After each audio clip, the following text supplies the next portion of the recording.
नमो ज्ञानेश्वरा नमो ज्ञानेश्वरा। निवृत्ती उदारा सोपानदेवा। मुक्ताबाई नमो त्रिभुवन पावनी। आद्यत्रय जननी देवांची जयांचे केलिया स्मरण। होय सकळ विद्यांचे अधिकरण। तेचे वंदो श्रीचरण श्री गुरूंचे ते नमस्कारोनी आता। योगी युंजित सतत मात्मानं रहसि स्थितः।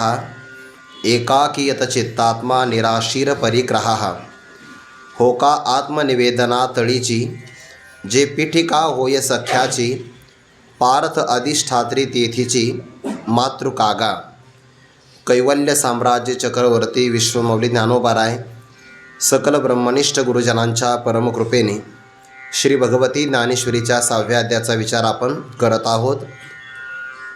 भक्तराज अर्जुनावर देवाचं असणारं जे प्रेम, त्या प्रेमातून भगवंताच्या अंतःकरणामध्ये प्रगट झालेला जो भाव तो ज्ञानोबाराय प्रगट करतात। किंबहुना ज्ञानोबाराय असं म्हणतात की अर्जुन मित्रत्वाचं आश्रयस्थान आहे किंवा श्रीकृष्ण परमात्म्याचं सुखाने शृंगारित केलेलं जे अंतःकरण, ते अंतःकरणाला पाहण्याचा आरसा अर्थात भक्तराज अर्जुन आहे। व्यवहारामध्ये काल आपण विचार केला, मनुष्याला आपल्या शरीराचं अवलोकन जर करायचं असेल तर त्याला आरसा लागतो।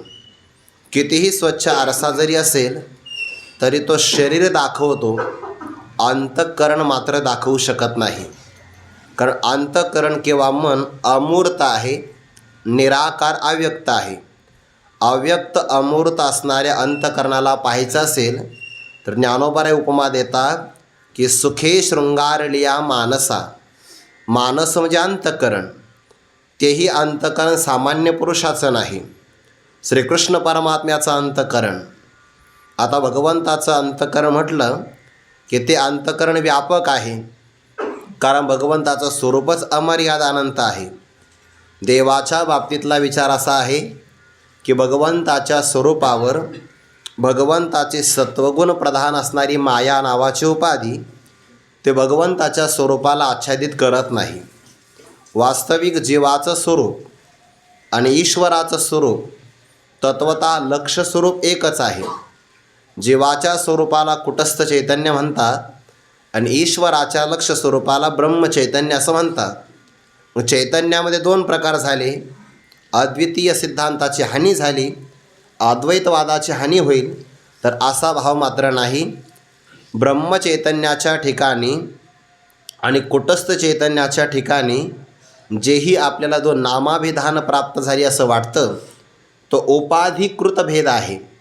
आणि जो जो उपाधिकृत भेद असतो तो तत्वता काही खरा भेद नसतोच। कायमचं आपण उदाहरण पाहतो, जी सगळीकडे व्यापक रूपाने पोकळी आहे त्या पोकळीला अवकाश असं म्हणतात। आणि अवकाशाला जर घटाची उपाधी लागली तर त्याला आपण घटाकाश म्हणतो। असे कितीतरी घट उपाधी लागले तरी पण महाकाशामध्ये कोणत्याही प्रकारचा भेद होत नाही, कारण घट हा उपाधी आहे आणि ज्या ज्या उपाधी असतात त्या उपाधिकृत असणारा भेद कल्पित असतो, तत्वता ते काही भेद करू शकत नाही। तसं ब्रह्मचैतन्याचा किंवा कुटस्थ चैतन्याचा हा उपाधिकृत भाग आहे। भाव काय सांगायचा आहे, परमात्मा हा व्यापक स्वरूपाचा आहे आणि व्यापक स्वरूपाचा असणारा जो परमात्मा ईश्वर, त्या ईश्वर स्वरूपावर माया नावाची उपाधी त्याच्या स्वरूपावर अज्ञानाचं आवरण करत नाही। आणि जीवाच्या स्वरूपाची असणारी जी काही उपाधी अविद्या ते त्याच्या स्वरूपाला सच्चिदानंद रहित करून टाकते। म्हणून तर जीवाला मोह निर्माण होतो आणि मी सच्चिदानंद स्वरूप आहे याचं जीवाला ज्ञान होत नाही। त्याचं कारण त्याची उपाधी आहे। अविद्या वशगाह असं म्हटले पंचदशीकारांनी। अविद्येला वशभूत झाल्यामुळे जीवाला स्वतःच्या स्वरूपाचं ज्ञान होत नाही, पण माया नावाची उपाधी मात्र ईश्वराच्या स्वरूपाला आच्छादित करत नाही। म्हणून भगवंताला एकाच कालामध्ये सर्व जगतातल्या सर्व प्राणीमात्रांच्या विषयी न सांगता सर्व काही कळतं। न सांगता तुम्हा कळू येते अंतर. देवाला अंतर कळतं. अंतर म्हणजे किती लांब आहे असं नाही, अंतर म्हणजे अंतःकरण कळतं. भगवंताच्या स्वरूपाला माया आच्छादित नाही करत. देवाचं अंतःकरण किती मोठं असेल. ज्ञान होण्याचं जे साधन असतं त्यालाच आपण अंतःकरण म्हणतो. आणि देवाला अंतःकरणात सगळं कळतं. अशा भगवंताच्या अंतःकरणाला सुखाचा शृंगार केला. सुखे शृंगारलिया मानसा. शृंगार म्हणजे हल्लीच्या काळामध्ये मेकअप, जवळचा शब्द आपल्याला कळेल असा. शृंगार हा शब्द आपला मराठी भाषेतला आहे. सुखाने शृंगारित केलेल्या, अलंकृत केलेल्या अंतःकरणाला पाहायचं असेल, शरीर आरसा दाखवू शकतं. किती आरसा जर आपण उठून ठेवला तरी तो मनाला दाखवत नाही. हे जे हल्लीच्या काळामध्ये ना क्ष किरणाचा शोध लागला. क्ष म्हणजे एक्स आणि किरण म्हणजे रे, इंग्रजीतला शब्द आहे. आता एक्स रे कळतो आपल्याला, पण क्ष किरण कळत नाही. त्याला मराठीमध्ये क्ष किरण म्हणतात. तर तो शरीराच्या आरपार जातो. जर आपल्या हाडाला काही हानी झाली असेल तर त्याच्यामध्ये हाडं कळतात. कशात? त्या क्ष किरणाच्या द्वारे आपल्या शरीरामध्ये असणारी हाडं कळतात, तरी मन नाही कळत.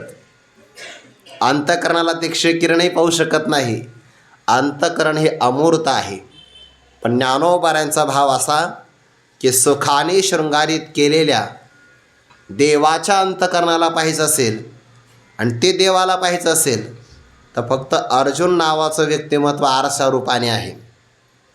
असं म्हणतात की भगवान परमात्मा गोकुळामध्ये अवतीर्ण झाले.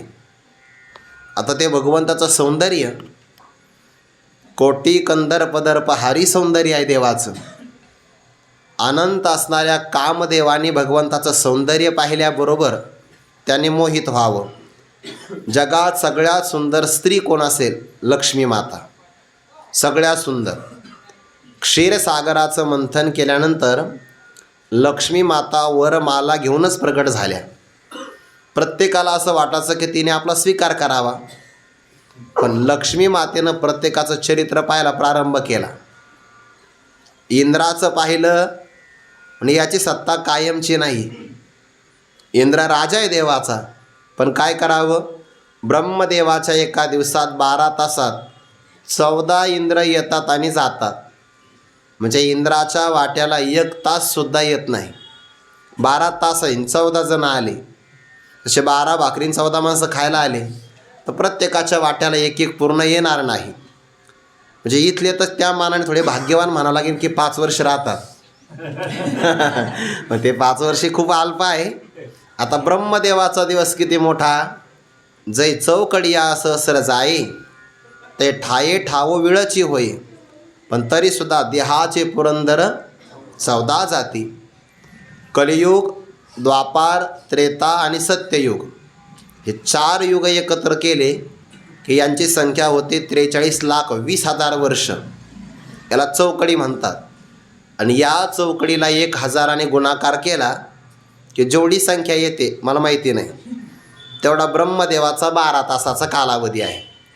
आणि ब्रह्मदेवाच्या 12 तासात 14 इंद्र पाय उतार होता. मग लक्ष्मी मातेने विचार केला असे काय कामाचे. त्याला हल्लीच्या काळात रिजेक्ट म्हणतात. इंद्राला सोडून द्याल, इंद्राचा स्वीकार नाही. तपस्वी मुनी पाहिले, तप करतात पण करिता तपे कामक्रोध खवळते. कधी शाप देतील सांगता येत नाही. असं प्रत्येकाचं अवलोकन करता करता सगळ्यांचा निराश केला. यालाच अतद्व्यावृत्ती रूपाने वर्णन म्हणतात. बरं, सगळ्यांचा निराश करतात.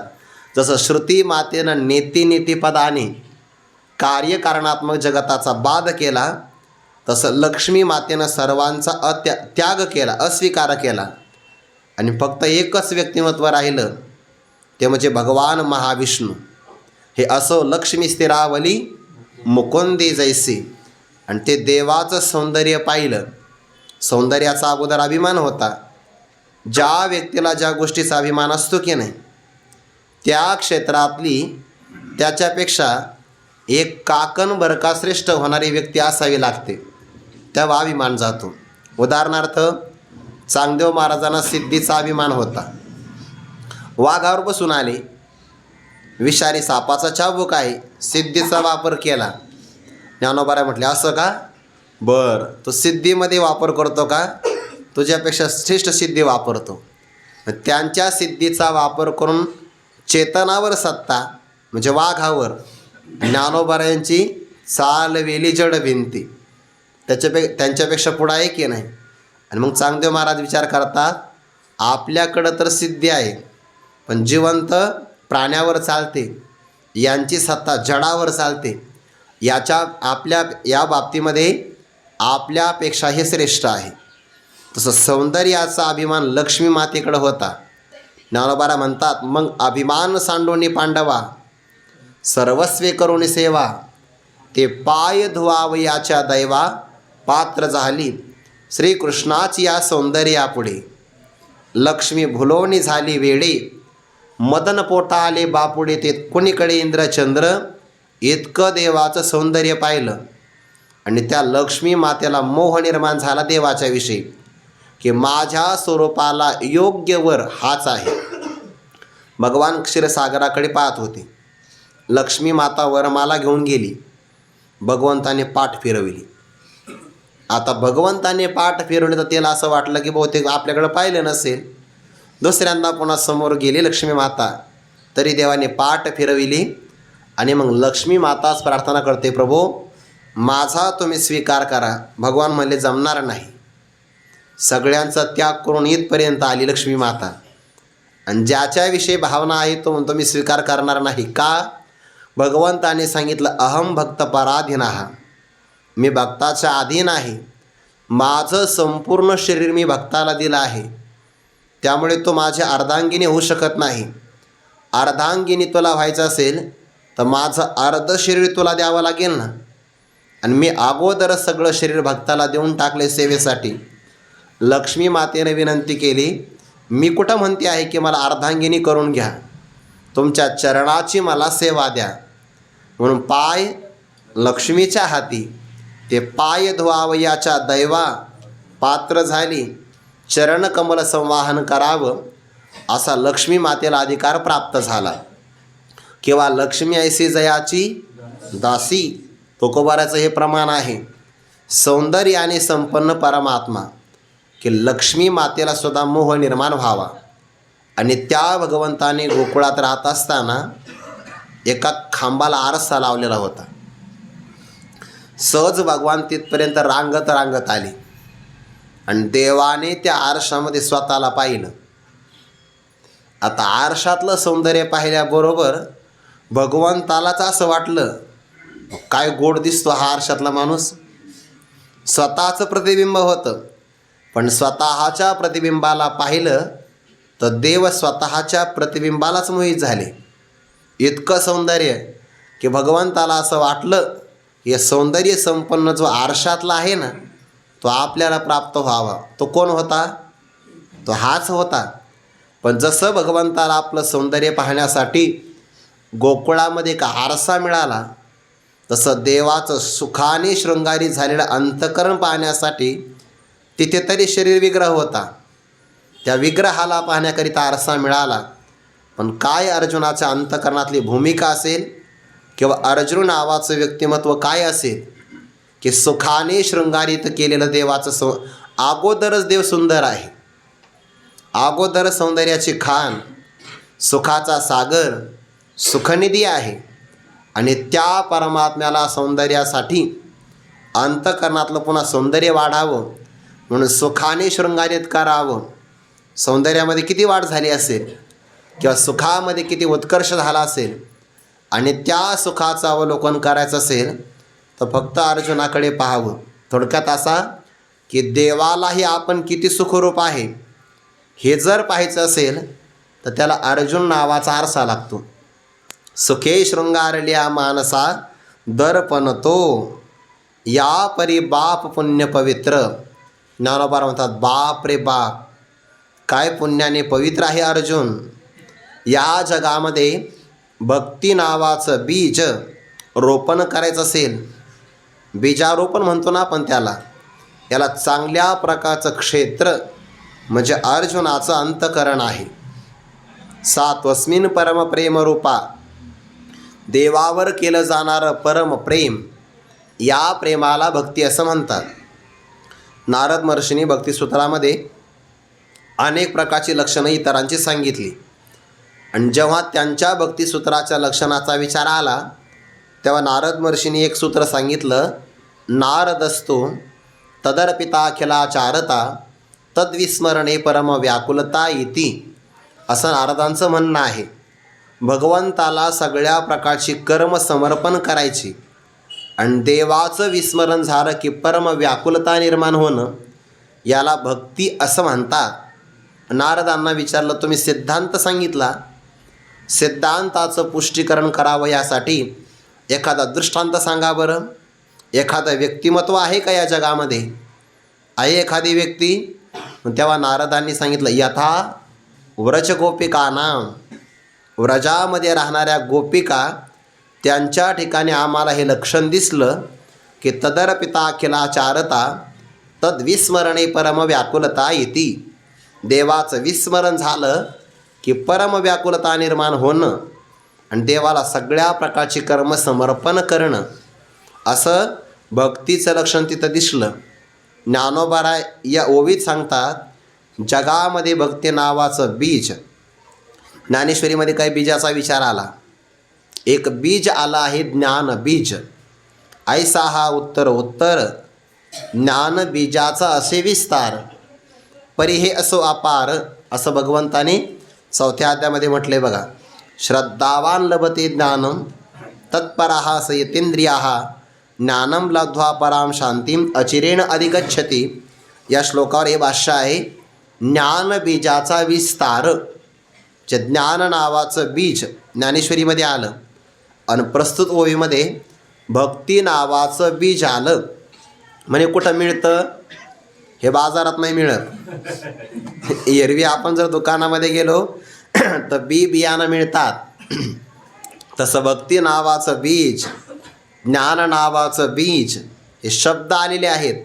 हे मिळतात कुठं? कोणाकडून मिळतात? देवाची आणि संतांची कृपा झाली तरच हे मिळतात, अन्यथा मिळत नाही.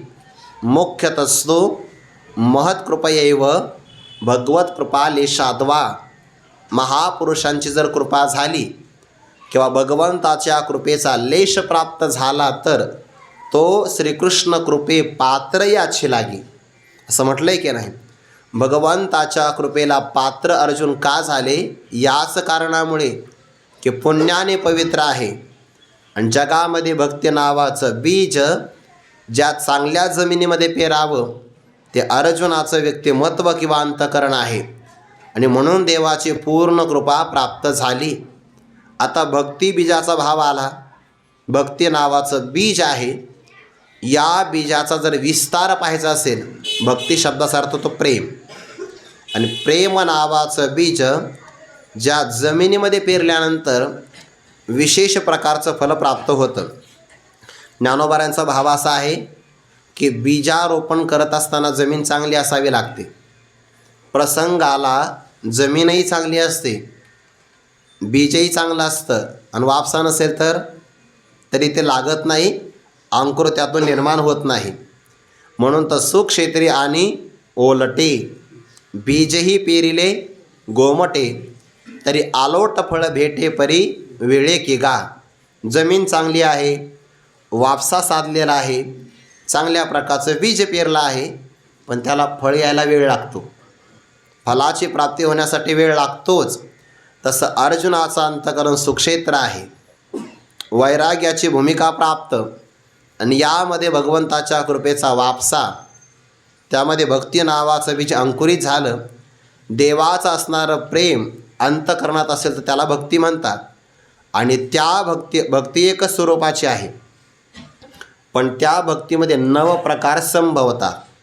आणि भागवतामध्ये तो विचार आला, श्रवणम कीर्तनम विष्णोः स्मरणम पादसेवनम अर्चनम वंदनम दास्यम सख्यम, ही 8व्या क्रमांकाची भक्ती आहे. आणि सर्वात शेवटचे आत्मनिवेदनम. तर ज्ञानोबा राय येथे त्या भक्तीचा संदर्भ घेतात. शेवटचे कोणते आहे? आत्मनिवेदन. आत्मनिवेदनाच्या अगोदरची कोणती आहे? सख्यम. आणि तो संदर्भ या ओळीमध्ये घेतात. 27व्या क्रमांकाची ओळी आहे. हो का आत्मनिवेदना तळीची, जे पीठिका होय सख्याची, पार्थ अधिष्ठात्री तेथीची मातृकागा. पाठीमागच्या ओळीमध्ये म्हटलं ना, जगामध्ये भक्ती नावाचं बीज वाढवायचं असेल तर अर्जुन नावाचं चांगलं क्षेत्र आहे. पण आम्ही तर असं ऐकलं आहे की भक्तीमध्ये 9 प्रकार संभवतात. त्यापैकी कोणत्या भक्ती बीजाचं हे सुक्षेत्र आहे. अर्जुन नावाचं व्यक्तिमत्व येथे कोणतं भक्ती नावाचं बीज भरास आलेलं आहे. खरं तर भक्ती एकच प्रकारची आहे, पण त्याचे आचार्य 9विध प्रकारे ते सेवन करतात ना. एका भक्तीमध्ये हे प्रकार संभवतात. व्यवहारामध्ये, साहित्यामध्ये नवरस आहे, भोजनामध्ये षडरस आहे, पण मुळामध्ये रस शब्दाचा अर्थ होतो आनंद. साहित्यातला आनंद 9 प्रकारे भोगला जातो. भोजनातला आनंद जसा 6 प्रकाराने भोगला जातो, तसा भक्ती सुखाचा आनंद 9 साधनांनी भोगला जातो. म्हणून त्याला 9विधा भक्ती असं म्हणतात. नाहीतर मुळामध्ये प्रेम एकच आहे, प्रेमामध्ये भाग पडत नाही. मग आता त्या 9विध भक्तीचे 9 आचार्य आहेत. भागवतामध्ये आला हा प्रकार. त्या श्रवण भक्तीचे आचार्य कोण असेल तर परीक्षित राजा. श्रवण भक्तीचे आचार्य. बरं, तसेच सगळ्या भक्तामध्ये ती नाही असं नाही. सगळ्या भक्तामध्ये 9विधा भक्ती दिसतेच आहे आपल्याला. पण प्रामुख्याने एखाद्या क्षेत्रात उत्कर्ष अधिक असतो, म्हणून त्या भक्तीचे आचार्य त्यांची गणना केली जाते. उदाहरणार्थ, आपल्यामध्ये एखादी व्यक्ती वक्तृत्व कलाने संपन्न असते. मृदंग वाजवायला लागली तर मृदंगही वाजविते, गायन करू लागले तर गायनही करते. पण तरीसुद्धा त्याच्यामध्ये एखादा विशेष गुण अधिक असतो. माणसं म्हणतात ना, यांचा आवाज एवढा चांगला आहे ना, तेवढा यांचा हात पळत नाही. म्हणजे आवाज पळतच नाही असं नाही आहे, पण एवढा नाही पळत. यांचा आवाज चांगला आहे, यांचे बोटं तेवढे चांगल्या वेगाने पळत नाही. किंवा एखादा व्यक्ती काय म्हणतो, यांचं वक्तृत्व खूप चांगलं आहे, पण स्वर ज्ञान तेवढं त्यांना नाही. म्हणजे त्याच्यामध्ये ती कमतरता आहे. तसं भक्तीच्या बाबतीमध्ये सगळ्या आचार्यांकडे, जे भक्तीचे 9 आचार्य आहेत, त्यांच्याकडे बाकीचे भाग नाही असं नाही. सगळे भाग त्यांच्याकडे विद्यमान आहेत. पण त्यातल्या त्यात एका विशेष क्षेत्रामध्ये त्यांचं कौशल्य आहे किंवा त्यांचा अधिकार आहे. श्रवण कसं करावं याचा आदर्श कोण असेल तर परीक्षित राजा आहे. काय अधिकार असेल? नाथ महाराजांनी त्यांचा अधिकार भागवतामध्ये सांगितला. नावच पडलं ना परीक्षिती. जो परीक्षा घेतो त्याला म्हणतात परीक्षिती. कशी परीक्षा घ्यायची? ज्या व्यक्तिमत्वाने गर्भात असताना माझं रक्षण केलं, असा कोण होता की जो गर्भात येऊन माझं रक्षण करत होता, त्याचं परीक्षण करणं जगामध्ये, म्हणून नाव पडलं परीक्षिती. जेने रक्षिरे गर्भाप्रती तया परीक्षी सर्वाभूती, या लागी नावे परीक्षिती आगाध स्थिती नावाची. हा त्यांचा अधिकार आहे. एरवी साधना करून करून साधक मृत्यूला प्राप्त होतात, देवाचं दर्शन नाही. परमात्मा स्वप्नातही दर्शन देत नाही. म्हणजे मरेपर्यंत साधना केली तरी दर्शनसुद्धा नाही स्वप्नात, प्रत्यक्ष दर्शन लांबच राहिलं. पण परीक्षित राजाचा काय अधिकार? जन्माला येण्याच्या अगोदर दर्शन, गर्भावस्थेमध्येच. यावरून आपल्याला त्यांचा अधिकार कळतो. परीक्षित राजा राज्याभिषेक पदावर आरूढ झाले, शिकार करण्याकरता निघाले. तहान लागली ना आश्रमात गेले. तिथल्या आश्रमातल्या ऋषीला समाधी लागली होती आणि सगळे विद्यार्थी स्नानाला निघून गेले. आता यांना तहान लागली. ज्या व्यक्तीला तहान आणि भूक लागते ना, त्याला राग लवकर येतो. राग म्हणजे गायनातला नाही, त्याला क्रोध लवकर येतो. म्हणून स्वामी विवेकानंदांनी म्हटलं आहे, भुकेल्या माणसाला प्रवचन नाही, पहिलं जेव घातलं पाहिजे. आणि उशीर जर एखादा वक्ता लावत असेल आणि श्रोत्याला जर भूक लागली असेल तर त्यांना ते कीर्तन ऐकावंसं वाटत नाही. पण शहाण्या माणसाने वेळेच्या पुढं जाऊ नये, कारण राग येतो मग श्रोत्यांना. आता हल्लीच्या काळामध्ये प्रत्येकाचं वेळेचं नियोजन असतं ना, प्रत्येकाने ठरवले असतं हे झालं की ते करायचं. त्यामुळे कोणाच्या वेळेवर अतिक्रमण करू नये, वेळेच्या पुढं जाऊ नये. राग येतो मनुष्याला. त्या परीक्षितीला राग आला. राजा आहे देशाचा मी, अगोदरच राजा, त्यात लागली तहान. आवाज दिला तर ऋषी प्रतिसाद देत नाही आणि मग सगळ्यामध्ये क्रोध आला. मेलेला साप बाणाच्या टोकावर घेतला आणि ऋषीच्या गळ्यात टाकला. गेले निघून. एका विद्यार्थ्याने ते चुकून पाहिलं असं चोरून, आणि त्याने त्या ऋषीच्या मुलाला तिथं जाऊन सांगितलं. स्नान करता करता म्हणजे कोणतरी आला होता, वडिलांच्या म्हणजे गुरुजनांच्या गळ्यामध्ये त्याने मेलेला साप अडकवला. त्या ऋषीपुत्राने मागचा पुढचा विचार नाही केला. स्नान करता करता नदीतलं पाणी हातात घेतलं आणि लगेच शाप देऊन टाकला ना. ज्याने कोणी हे वाईट कृत्य केलं असेल 7 दिवसामध्ये त्याला तक्षक नावाचा सर्प चावेल. त्यांनी घातला होता मेलेला सर्प गळ्यामध्ये. ऋषीपुत्राने शाप दिला, सापामध्ये सर्वात मोठा कोण असेल तर तक्षक, भयंकर विष आहे त्याचं.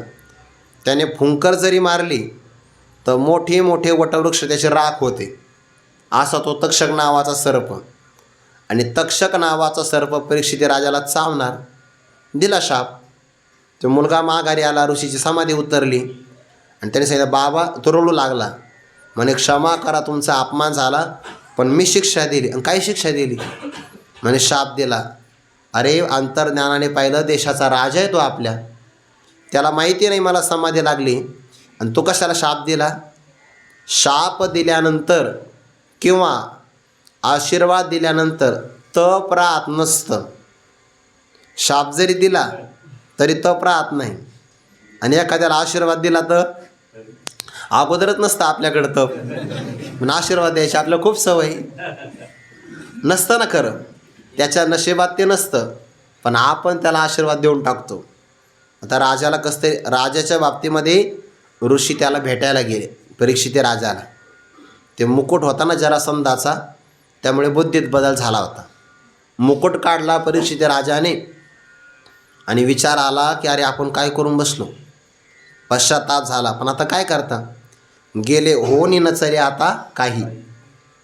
तेवढ्यात ऋषीचं आगमन झालं आणि ऋषीने क्षमा याचना केली. म्हणे राजा, माझ्या मुलाने तुला शाप दिला आहे, 7 दिवसामध्ये तुला तक्षक नावाचा सर्प चावेल. खरं सांगा, आपल्यापैकी एखाद्या व्यक्तीला जर डॉक्टर आपल्याकडं आले आणि त्यांनी फक्त आपल्या घरी आल्यानंतर चहा पाणी झाल्यानंतर निवांत सांगितलं की मी तुमचं आरोग्य पाहून सांगतो, तुम्ही 8वा दिवस पाहणार नाही, काय वाटेल आपल्याला? बहुतेक एखाद्याचं जर अंतःकरण कमजोर असेल तर त्याला 7 दिवसानंतर नाही तिथंच येईल. एखाद्याला हृदयविकार तिथं येऊ शकतो, अप्रिय वार्ता ऐकली तर. पण ते परीक्षित राजा होते. आपल्याला 7 दिवसामध्ये, आणि परीक्षित राजालाच नाही ना, आपल्या सगळ्याला 7 दिवसातच मरण येणार आहे ना. रविवारपासून प्रारंभ केला तर किती दिवस आहेत? 7च आहे. म्हणतो आपण आठवडा. 8 कुठं आहे? 7च आहे. म्हणायला आठवडा, असायला 7, कामाचे 5च. सरकारी कर्मचाऱ्यांचं चालू आहे आता की 5च दिवसाचा आठवडा करायचा. म्हणजे मोजायला मोजतो आपण 8, असायला 7च आहे. आणि त्या 7 दिवसापैकी कोणत्या ना कोणत्या तरी एका दिवसात मृत्यू आहे.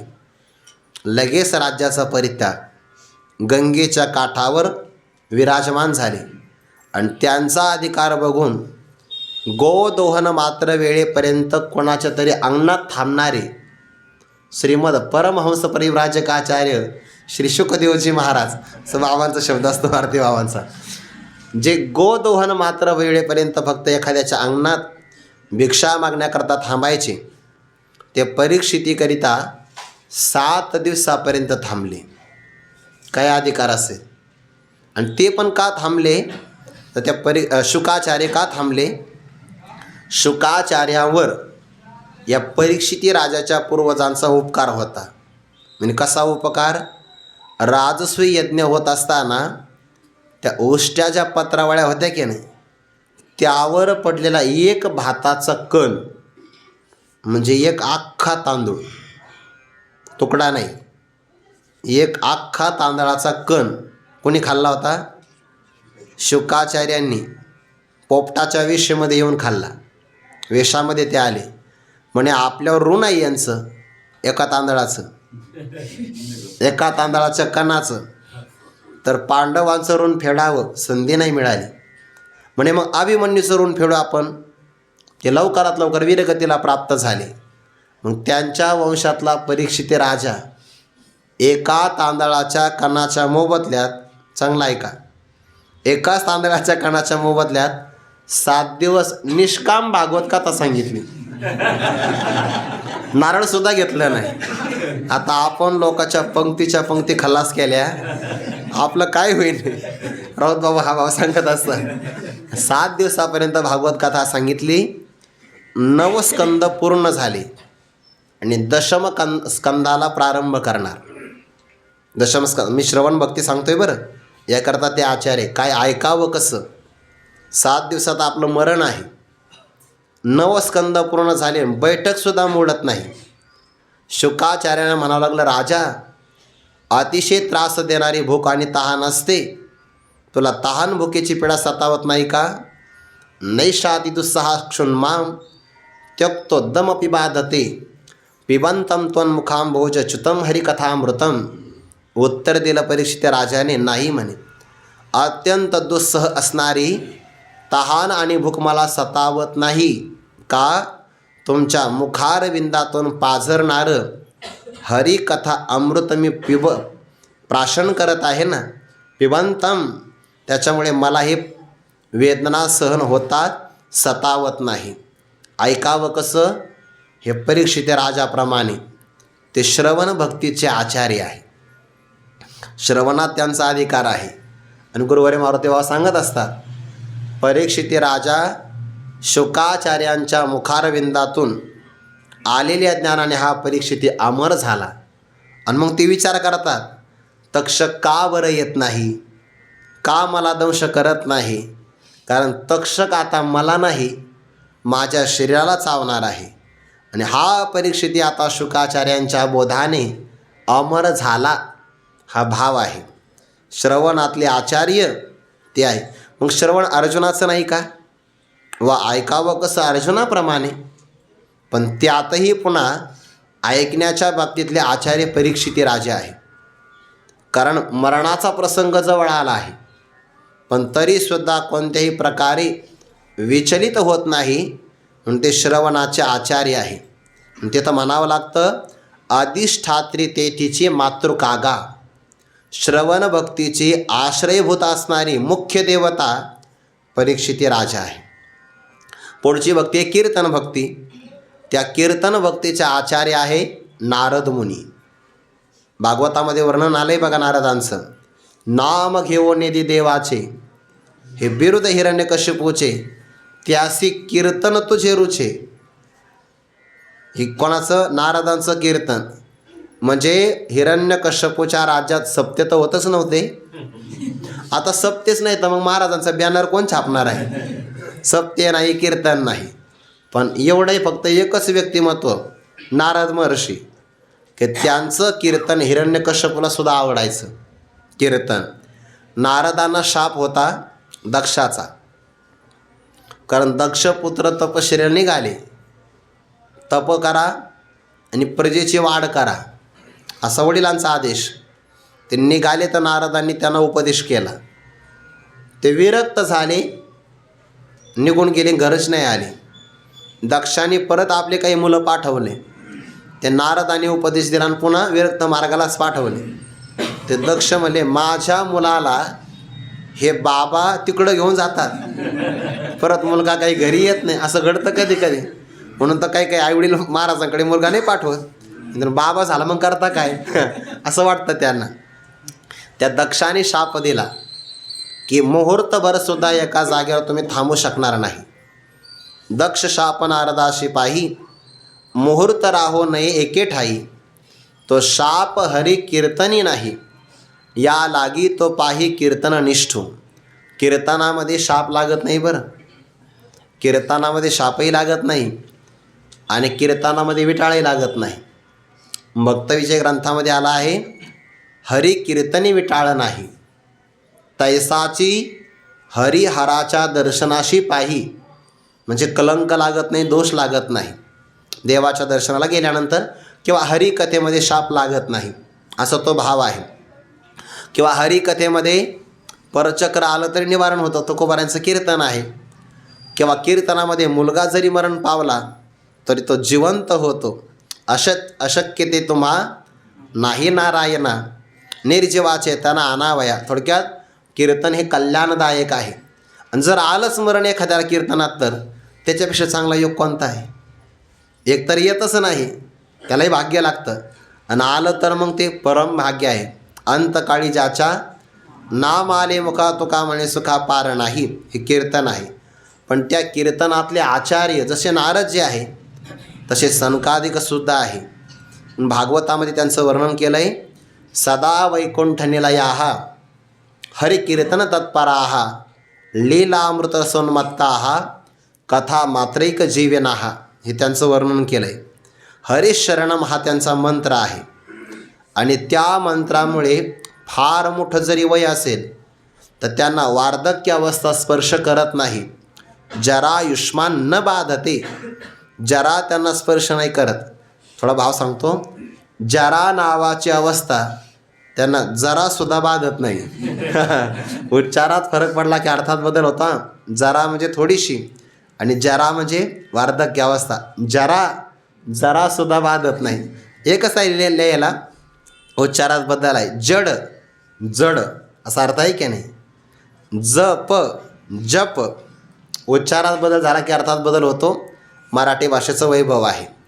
आणि ते कथेमध्ये कायम निमग्न राहतात.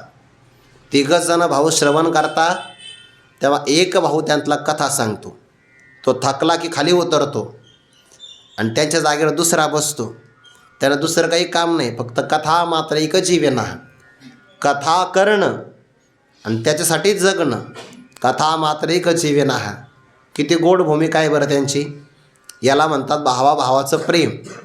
सगळे कार्यक्रम आपणच नाही करायचे, नाहीतर मग आपले सगळे कार्यक्रम बाकीच्याला संधीचं नाही. तसं नाही, आपण कथा करता करता थकलो, अगदी तोंड भरून बोलायचं, दुसऱ्याला संधी द्यायची. हे पाठातही केलं पाहिजे खरं, कधी ना कधीतरी. त्रास होतो कधी आवाजाचा. कथा मात्र एक जीवना. एके दिवशीचा प्रसंग असा आहे, त्यांची कथा सुरू झाली. कथेत ते एकाग्र झाले आणि त्या वनातून भगवान शंकर पार्वती मातेसहित निघाले. देवाचे देव आहेत महादेव. पार्वती मातेनं पाहिलं की रस्त्याने जात असताना ऋषी मुनी सगळे देवदेवता भगवान शंकराला नमस्कार करतात आणि मग पुढे जातात. आणि यांचा प्रवास प्रारंभ झालेला आहे. एके ठिकाणी 4 भावंड कथा करतात सनकादिक, आणि भगवान शंकर तिथून चालले. त्यांचं लक्षच नाही ना, त्यांनी नमस्कारही केला नाही. पण पार्वती मातेला असं वाटलं हे उन्मत्त झाले. ज्या अर्थी भगवान शंकराच्या समोर आपली मान नतमस्तक करत नाही. सर्वात जास्त मोठी मान उंटाची आहे. जा म्हणे तुम्हाला उंटाचा जन्म प्राप्त होईल. दिला शाप. पार्वती माता पुढं निघून गेल्या. आता सनकादिक ब्राह्मण पुत्र आहे, ब्रह्मदेवाचे पुत्र. उंटाचा जन्म प्राप्त झाला आणि 1 वर्ष निघून गेलं. पार्वती माता पुन्हा त्या रस्त्याने आल्या आणि मग सनकादिकांना उंटाच्या शरीरामध्ये असताना प्रश्न विचारला, आता कसं वाटतंय? असं विचारलं, बरं वाटतं ना आता? कसं वाटतंय आता? त्या सनकादिकांनी सांगितलं, आई थोर तुझे उपकार, तुझे फार मोठे उपकार आहे आमच्यावर. म्हणे काय उपकार? अहो मी तुम्हाला शाप दिला तरी उपकार? म्हणे हो, तू शाप दिला हेच तुझे उपकार आहे. म्हणे का बरं? आम्ही कथेकरता जगतो आहे. कथा मात्र एक जीवन आहे. आणि कथा करत असताना ब्राह्मण जन्म आमचा आहे, त्यामुळे त्रिकाल संध्या करावीच लागते आम्हाला. 3 वेळा स्नान करायचं, गायत्री मंत्राचा उच्चार करायचा, संध्यावंदनादी नित्यकर्म आटोपायचे, त्यातच आमचा वेळ जायचा. आणि तो वेळ गेल्यानंतर मग उरलेल्या वेळेमध्ये कथा करायची. पण तुझे उपकार एवढे मोठे आहे, उंटाच्या जन्मामध्ये त्रिकाल संध्या करायची गरजच नाही. स्नान केलं तरी अडचण नाही, नाही केलं तरी अडचण नाही. स्नानच करावं असं काही विधी नाही. भूक लागली की झाडावरचा पाला ओरबडून खायचा आणि फक्त कथा करायची. कथा मात्र एकची विना. भगवान शंकराने पार्वती मातेकडं पाहिलं, असे आमचे भक्त.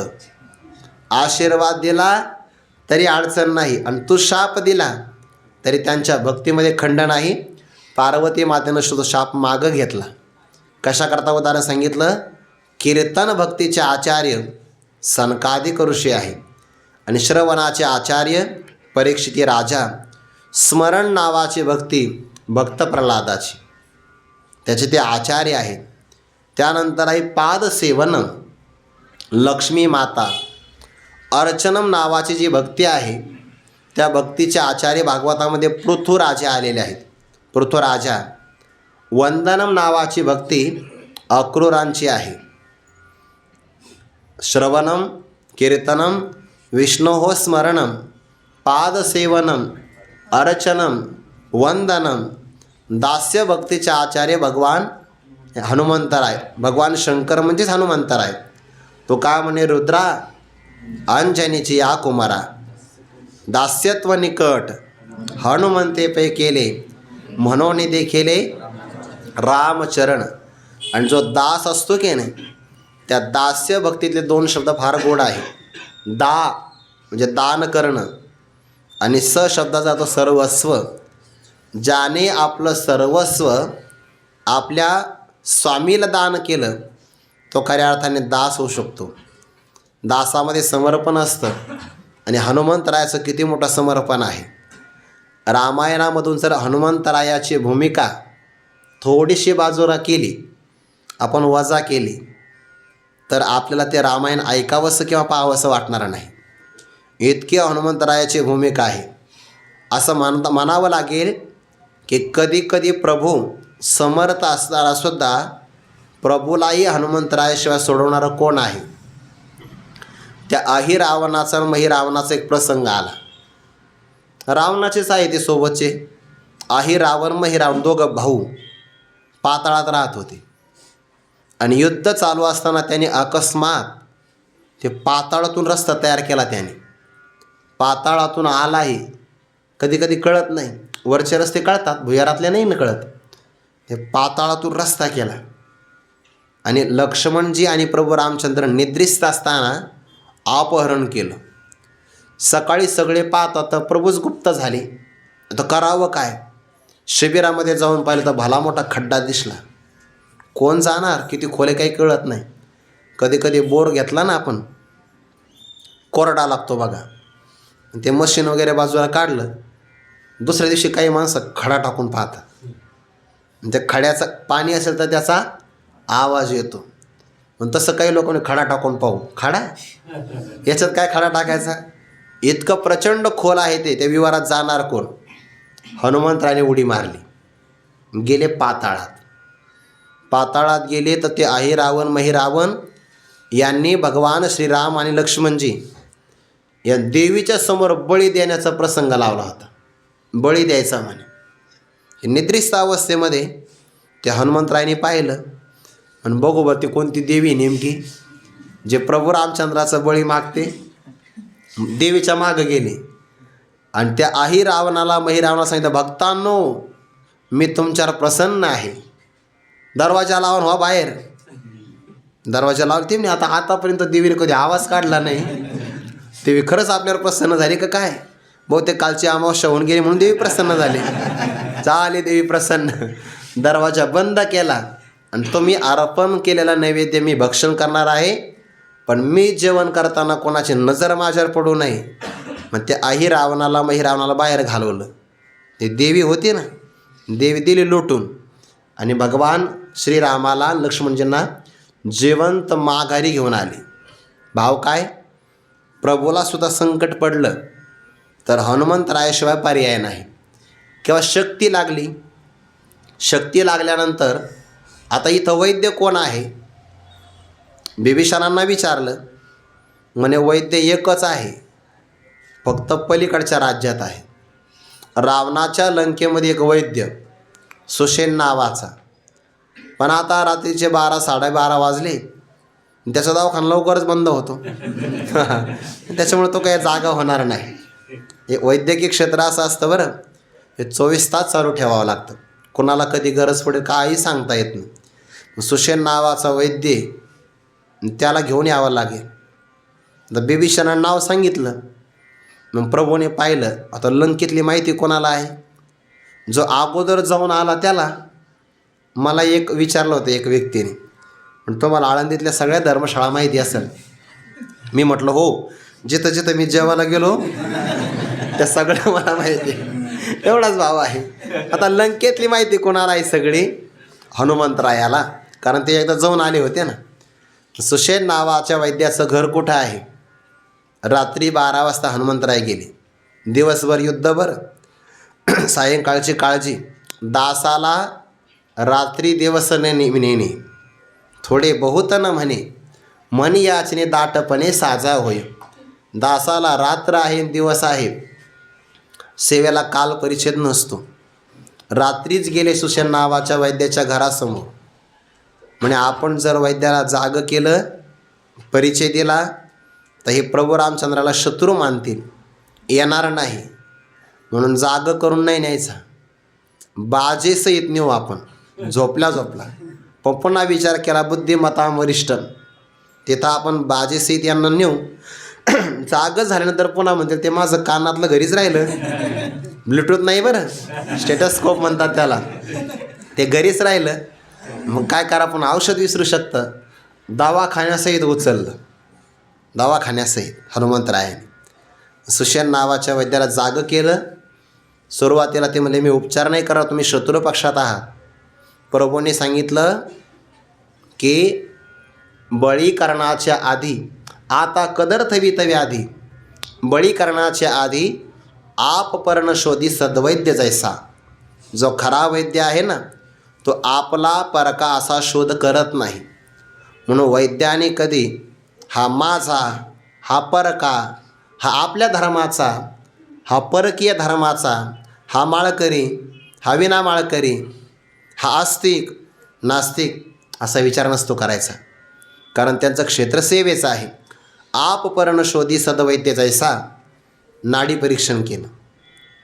त्याने मला औषध माहिती आहे, पण औषध माझ्याकडं नाही. मग औषध कुठे आहे? रात्री 12 12:30 वाजलेले. प्रसंग घडतो आहे लंकेत, जे रामेश्वरमच्या जवळ दक्षिण तटावर. आणि औषध आहे भारत देशाच्या उत्तर भागात हिमालय पर्वतात. द्रोणागिरी नावाचा पर्वत, दिव्य वल्ली चमकतात. आणि त्या औषध घेऊन यायचं. औषध आणायचं म्हणजे महिनाभराने नाही आणायचं. उद्या सकाळचा सूर्योदय त्याच्या आत ते आणायचं आत. आता कोण जाईल बरं? वायुवेग आहे ना, मारुततुल्य वेगम. जे भगवंताचे त्या कार्यासाठी उड्डाण केलं, ते पुन्हा एक राक्षस आलाच मध्ये, भजन करत बसला होता तो. हनुमंतराय म्हणले वा वा, इथंही हरिभक्तीपारायण आहे का? इकडं सुद्धा प्रचार आहे. पण त्याने त्या हनुमंताला उशीर लावण्यासाठी स्नान करायला गेले. तर एका मगरीने सांगितलं, ते पाय पकडण्याकरता आले, तिचा उद्धार केला. म्हणे हा राक्षस आहे, दांभिकतेने साधूचं सोंग घेतो. त्याचा वध केला. पुढे गेले, त्या वनवल्लीत चमकायच्या. म्हणे आपण जर एखादी घेतली वनस्पती आणि तिथं नेली तर वैद्य म्हणतील ही नाही, याची शेजारची होती, पुन्हा मागं यावं लागेल. आणि आणखीनही बऱ्याच लोकांना गरज पडू शकते भविष्यामध्ये. पर्वतच उचलला आणि लगेच सूर्योदयाच्या अगोदर आले. दास्य भक्तीचे आचार्य हनुमंतराय आहे. आपण 7 भक्तीचा विचार केला. यानंतर आहे सख्य भक्ती. ज्ञानोबाराय म्हणतात ती भक्ती आत्मनिवेदनातळीची. आत्मनिवेदन नावाच्या भक्तीच्या खाली असणारी किंवा अलीकडच्या भूमिकेमध्ये असणारी पीठिका म्हणजे आसन. आत्मनिवेदन नावाच्या भक्तीचं अलीकडचं आसन. आत्मनिवेदन भक्ती जर वर असेल तर त्याच्या तळाखाली आत्मनिवेदना तळीची, तळाखाली म्हणजे अलीकडची, आणि जे पीठिका होय सख्याची, सख्य नावाच्या भक्तीचं जे आसन आहे आणि त्या ठिकाणची पार्थ म्हणजे अर्जुन अधिष्ठात्री आशयभूत असणारी मातृकागा मुख्य देवता आहे. मग आता सख्य भक्ती कशाला म्हणतात, त्याचे अर्जुनचे कसे मुख्य देवता आहे याचा विचार आपण उद्या करू. पुंडलिक वरदारी विठ्ठल श्री ज्ञानदेव तुकाराम मौली ज्ञानेश्वर महाराज की जय. जगद्गुरु तुकाराम महाराज की जय. सद्गुरु जोग महाराज की जय.